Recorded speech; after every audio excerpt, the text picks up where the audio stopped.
आज हम लोग भौतिक कक्षा 10 के भौतिक विज्ञान का पार्ट 3 बनाने चल रहे हैं, जिसमें आपको गोलीय दर्पण से संबंधित परिभाषाएं के विषय में बताएंगे। गोलीय दर्पण आपको पढ़ा चुके हैं पार्ट 2 में।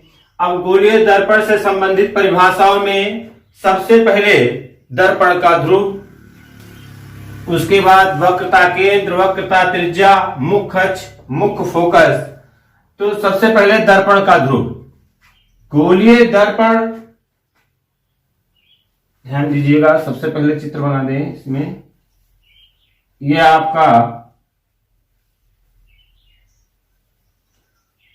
जब पालिश बाह्य सतह पर लगा हो और परावर्तन भीतरी सतह से हो तो ऐसे दर्पण को हम अवतल दर्पण कहते हैं। और जब पालिश भीतरी सतह पर लगा हो और परावर्तन बाहरी सतह से हो तो ऐसे दर्पण को हम उत्तल दर्पण कहते हैं। यह आपका है उत्तल दर्पण और यह आपका है अवतल दर्पण।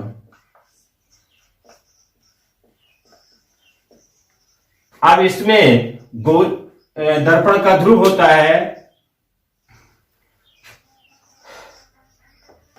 गोलीय दर्पण के परावर्तक तल के मध्य बिंदु को दर्पण का ध्रुव कहते हैं। जितनी दूरी में पालिश लगा है इसका जो मध्य बिंदु होगा वो दर्पण का ध्रुव कहलाता है। इसे P से लिखते हैं। इसका होता है पोल ऑफ मिरर, पोल का पहला अक्षर P, जिससे इसको व्यक्त किया जाता है दर्पण के ध्रुव को।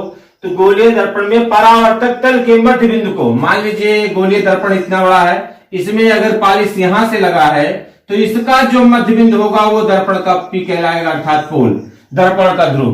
गोलीय दर्पण में परावर्तक तल के मध्य बिंदु को दर्पण का ध्रुव कहते हैं। तो जितनी दूरी में पालिश लगा है इसका मध्य बिंदु जो होता है ये दर्पण का ध्रुव होता है। और ये अवतल दर्पण चाहे उत्तल दर्पण, दोनों में जितनी दूरी में पालिश लगा है इसका मध्य बिंदु दर्पण का ध्रुव कहलाएगा। अब आपका आता है वक्रता के केंद्र।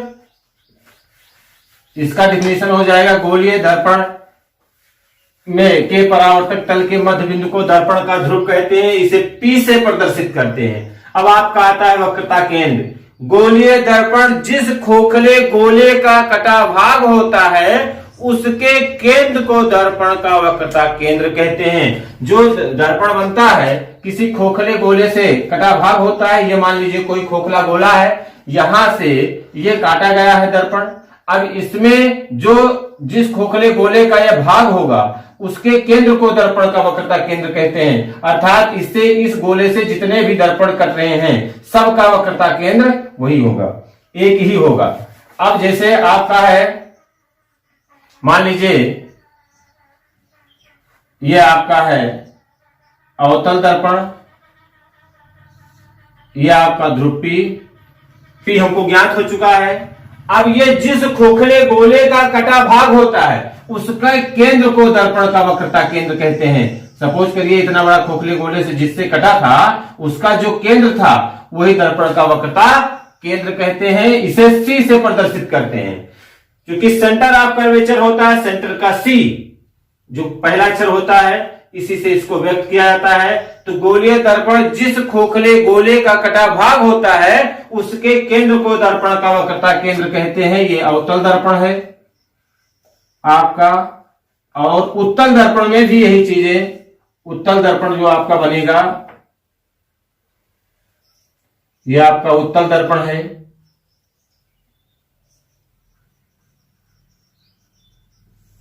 इसका ये ध्रुव P, तो जिस खोखले गोले का कटा भाग होता है उत्तल दर्पण, जिस खोखले गोले से कटा भाग होता है उसका जो केंद्र था वही दर्पण का वक्रता केंद्र कहलाता है। तो इसकी डिफिनेशन क्या हो जाएगी कि गोलीय दर्पण जिस खोखले गोले का कटा भाग होता है उसके केंद्र को दर्पण का वक्रता केंद्र कहते हैं। इसे C से प्रदर्शित करते हैं। यह हो गया आपका वक्रता केंद्र। अब आपका आता है वक्रता त्रिज्या।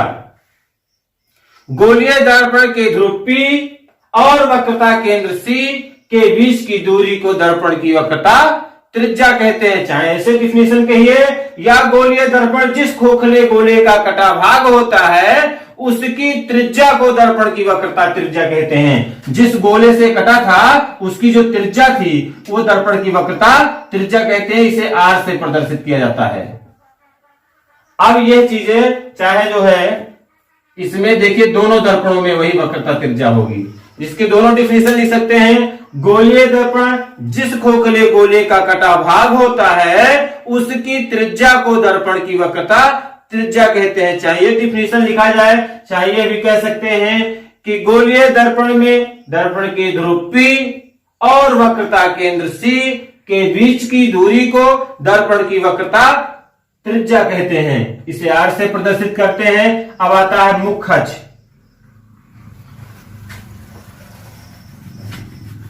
मुख्य अक्ष होता है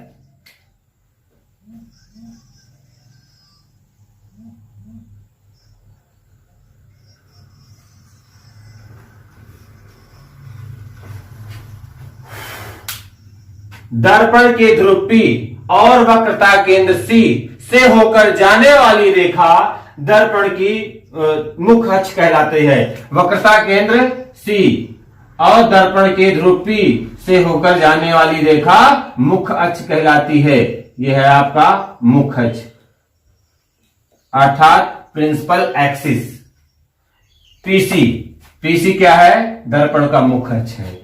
तो क्या हो जाएगा? गोलीय दर्पण के ध्रुव P और वक्रता केंद्र C से होकर जाने वाली रेखा दर्पण का मुख्य अक्ष कहलाती है। जो चीज चाहे अवतल दर्पण में, यही कंडीशन आपका उत्तल दर्पण में भी हो जाएगा। अब आपका आता है मुख्य फोकस। मुख्य फोकस क्या होता है? मुख्य फोकस मुख्य अक्ष आपका है वक्रता केंद्र C।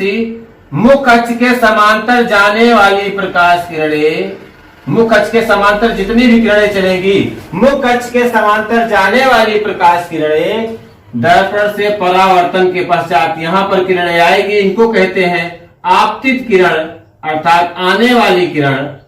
यह आपतित किरण है और यहां से परावर्तन के पश्चात मुख्य अक्ष को जिस बिंदु पर काटती है, यहां मुख्य अक्ष का जिस बिंदु पर काटती है, दर्पण का मुख्य फोकस बिंदु कहलाता है।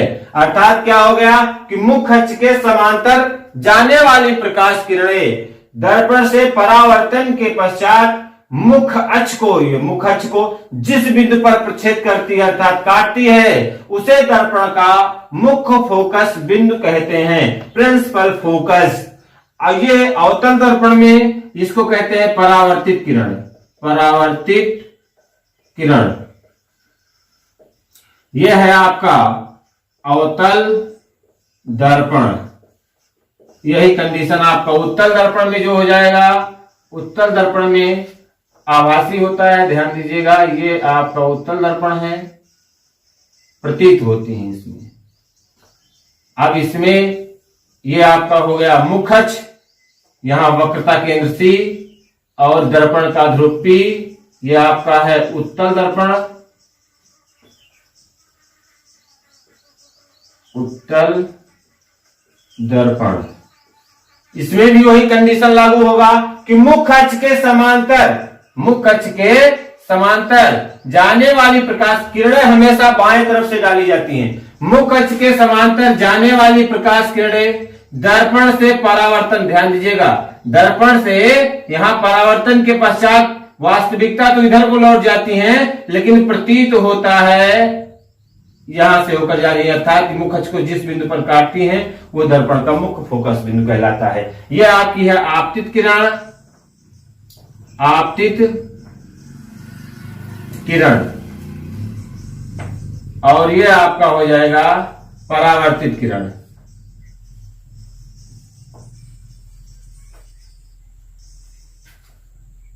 इसकी डिफिनेशन क्या हो जाएगी कि मुख्य अक्ष के समांतर चलने वाली प्रकाश किरणें दर्पण से परावर्तन के पश्चात मुख्य अक्ष को जिस बिंदु पर काटती हैं या काटती हुई प्रतीत होती हैं, अवतल में काटती हैं, उत्तल में प्रतीत होती हैं। तो मुख्य अक्ष के समांतर चलने वाली वह प्रकाश किरणें जो दर्पण से परावर्तन के पश्चात मुख्य अक्ष को जिस बिंदु पर काटती हैं या काटती हुई प्रतीत होती हैं, दर्पण का मुख्य फोकस बिंदु कहलाता है। इसे F से प्रदर्शित करते हैं। अब आपका लास्ट है फोकस दूरी। तो दर्पण के ध्रुव P और मुख्य फोकस F के बीच की दूरी को दर्पण की फोकस दूरी कहते हैं। इसे स्मॉल f से प्रदर्शित करते हैं। स्मॉल f, यहां से यहां तक की दूरी, ये फोकस दूरी है। तो दर्पण के ध्रुव P और मुख्य फोकस F के बीच की दूरी को दर्पण की फोकस दूरी कहते हैं।